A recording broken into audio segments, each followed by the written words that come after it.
Well, in America today, we are getting closer to fully exposing the greatest con and cover-up in the history of this country. It involves our banks, the Federal Reserve, our Congress, and, of course, you and me. First, though, think of the Fed as the godfather in this con. I'm going to make him an offer he can't refuse. Now, just go outside, enjoy yourself. The role of the godfather, played by former Fed Chief Alan Greenspan, who appeared before the Financial Crisis Inquiry Commission this morning, denying that he ever knew what he helped perpetrate. The notion that we in any way favored any of them or basically were influenced with respect to policy by what they said, other than the facts they gave us, which we always evaluated, I saw no evidence of that in my tenure. And he may not have had favorite among the banks because Greenspan was working for all of the banks against you. The bankers, of course, the unrepentant con men being supported by the Federal Reserve. You picked him clean. He never missed him. Remember that sting experience, how good you felt? So good getting that money for free, getting away with it. Here's how the con went down. The bankers were operating under an implicit guarantee from the godfather, the Federal Reserve, in the form of guaranteed low interest rates, guaranteed cheap money exclusively for the con men. Then Chairman Greenspan, the godfather, would agree to hold those rates, let's say 2% for as far as the eye could see. The banks, or bankers, the con men, would borrow that money from the Federal Reserve, let's say 2%, and then turn around and lend it back to you at, let's say, 6%. That encouraged the patsies, you and me, to be drawn into the con because 6% looks like a pretty low rate. Low rates for houses, low rates for cars.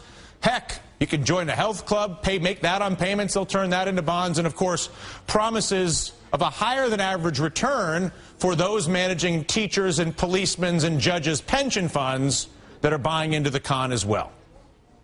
And here exactly is where the con comes in. As you and I both know, the banks had no money. They were getting it from the Federal Reserve, which is us. It's funny money. They had no capital to back up their lending. But that did not matter because they also had no risk in the lending. If the lending paid off, they win. And they won big when they did that because they did it with leverage. Top Manhattan executives alone paid themselves $121 billion in bonuses over the first part of the decade. Now, mind you, when the bank loans failed, they knew they were too big to fail. So the rest of us, you and me, would have to bail them out. The ignorant electorate, if you will, the patsies, who had no idea, and really still don't, understand how badly they are being conned by our government and our banks. Once the banks, however, realized there was no losing, the question was, how do we make the con bigger? How do we get more money through this crazy machine so we can get richer? The question, or the answer, I should say, is simple. Make more loans, more credit card loans. Think of all the credit card applications that were sent to you over the past 10 years. More car loans. It's the reason General Motors went upside down. It wasn't the cars. It was because they were running a financing scheme. Home loans, you know the narrative. So the people most hurt by this con, the home buyers, the cops, the teachers, pensioners who were suckered in by the bait of low credit and high returns in exchange for buying worthless toxic assets manufactured by the bankers. That's why your pension fund was wiped out. That's why the interest rate on your savings to this day remains around zero. If you're a retiree, you know what I'm talking about. It's also why you're now drowning in a mortgage on a house that's worth far less than you owe because the bankers were happy to lend you money they did not have to drive up the price of that house because they knew the more loans the better, but no downside for them. So what's next? Higher taxes for us, higher interest rates for us to pay for the bailouts while our government that was theoretically elected by us refuses to recover the stolen money by the con men or fix the system that allows them to continue to perpetrate the con against you and me. The current financial reform legislation proposed by our government would give the godfather, the Federal Reserve in this case, even more power to regulate the game The con men, represented by the Wall Street bankers, of course, giving our Congress a cut of the action, $344 million so far lobbying against the bill, second only to health care. And we saw how well it worked out for special interest on health care. Home run. They got a guaranteed customer base with no reform. I'm sure the bankers will do pretty well as well. All this, of course, while assuring our lawmakers, many of whom do not even understand how the con works in the first place, that the financial crisis has been fixed, of course, with an infinite supply of your money. After all, just check out stocks over the past year. We are back over 10,000 on the Dow, thanks to that blank check from the Federal Reserve. So now, as we finally head towards Congress debating financial reform in our country, the question must be asked, does it make sense for our government to give more power to a Federal Reserve and banker con men who unrepentantly caused this crisis and make money at your expense on the pension side and on the credit side? That's the current plan. Give them more power. Joining us now, Congressman Alan Grayson, Democrat from Florida, who sponsored the audit the Fed bill with Ron Paul. Congressman, pleasure to see you again. And on the phone, Bill Fleckenstein, president of Fleckenstein Capital, and more importantly, author of Irrational Exuberance, The Greenspan Bubble. Bill does an exceptional job of explaining exactly how the godfather, Alan Greenspan, allowed the banks to perpetrate this con. In fact, Bill profited rather handsomely betting against the con, knowing that it was a bubble. I know, Congressman Grayson, that you understand more or less everything that I just said and then some. And are likely more frustrated than I am at our Congress's unwillingness to actually acknowledge or understand the con or address it. Why do you think it has been so difficult and continues to be difficult for anybody in our Congress to really deal with this? Well, I have the benefit of having worked as an economist for 4 years before I was elected to Congress, and that does give me some insight into how all this works. I think a lot of people on Capitol Hill simply don't understand how this works the way you just described it. Clearly, they should be listening to your show. If you don't understand that the bank's incentive is to lend as much money as possible without any repercussions, because the only way they make money is with lots of lending or gambling, effectively, and everybody else's incentive is to try not to get screwed, and yet the Congress is feeding the money to those who have a directly adverse incentive. They make money by screwing over pensioners and borrowers, and our Congress is making that more possible, not less possible. How did we find ourselves in this situation? Well, I think the fundamental problem is campaign finance reform. I'm not trying to change the subject here, but I do want to point out that we wouldn't have this problem except for the fact that lobbyists hand out $5,000 checks. Bill, explain in the simplest sense why it is Alan Greenspan is so directly responsible for creating this con. Well, first of all, let me say, Dylan, yours was one of the most succinct explanations of the problem that I've heard, so that was quite a good send-up that you did.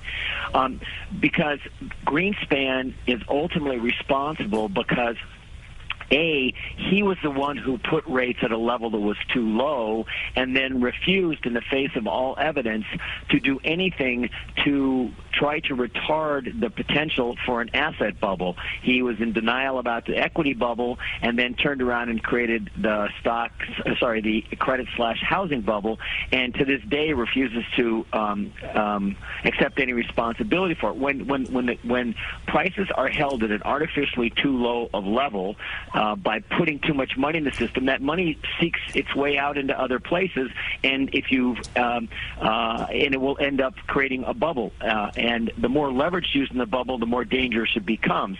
Greenspan not only made the interest rates too low, he advocated the policies and he cheerled for the housing bubble, for instance. He made a speech where he tried to explain why housing could not possibly be a bubble. So it was not just his conduct of monetary policy, it was the speeches he made, and he was held in such high regard, other people adopted his behavior and his philosophies. Congressman Grayson, you mentioned campaign finance reform and the need to get the lobbyists out because the bank lobbyists, $344 million, a cut of the action on the con goes to Congress. Are you as cynical as that would suggest, that basically Congress knows that they should create transparency and capital requirements, which would end the ability for there to be a con like this, but refuses to do so because they're afraid of losing those checks? I think it's worse than that, actually. We lived through an economic disaster, and now we're slowly recovering from it. We lost 20% of our national wealth in 18 months, the last 18 months of the Bush administration, and housing topped out 3.5 years ago, not just in Florida, but around the country, and nobody has been held responsible, not Alan Greenspan, not anybody else. In Japan, they have a way different solution to these kinds of problems. It's called Harry-Carry. I think what confuses people at this point, Congressman, and having been talking about this incessantly for a few years now, most people, if you look at the polling, understand at least enough of this to know that Congress works for the banks, not for the American people, and yet Congress still seems phenomenally willing to drag its feet in addressing this. Harry-Carry may be interesting or nice. We're probably not going to see it. We live in a democracy where we're told we elect people who look out for our interests, and yet the same people are creating laws that allow this group to con the American people out of the largest transfer of wealth in the history of the world with no consequences. Are you suggesting special interests have so much control that our government literally is willing to facilitate that level of wealth transfer with no consequences? I think that's a fair statement, and I would add to what was said before that we've got the creation of the idea of too big to fail under Alan Greenspan. We've got him gunning the economy through the Y2K money supply increase that led to economic disaster within 4 months. He made mistake after mistake after mistake, and what we never hear from any of these people is, I'm sorry. We don't even hear that. And I think it's because the system is enslaved. Yes, that's right. And the Senate bill unfortunately does that. The Senate bill takes whatever possibility there is of somebody who's actually looking out for the consumer and puts that in, of all places, the Federal Reserve as the one responsible to do that. The Federal Reserve, which is actually run by big banks, it's governed by big banks. They choose the people who occupy the seats of power in each regional bank. And yet we're going to be giving them more power. Go ahead, Bill. Dylan, you know, if the American banking system, if the directors and higher-ups there were held personally liable for some of the problems, as they are in Brazil, for instance, and as they used to be in this country 70 years ago, then you might get a level of oversight on the banks and have them pursue policies that we would wind up finding less odoriferous.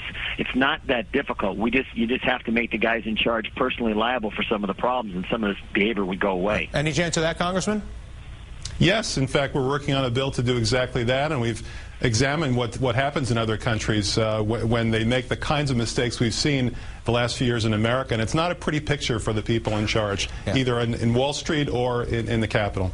Listen, Congressman, we appreciate your efforts on our behalf to correct for the con and get the money back and fix the system. And Bill, thank you for your journalism and your efforts to make sure people actually understand how this happened. Truly, Bill Fleckenstein, thank you.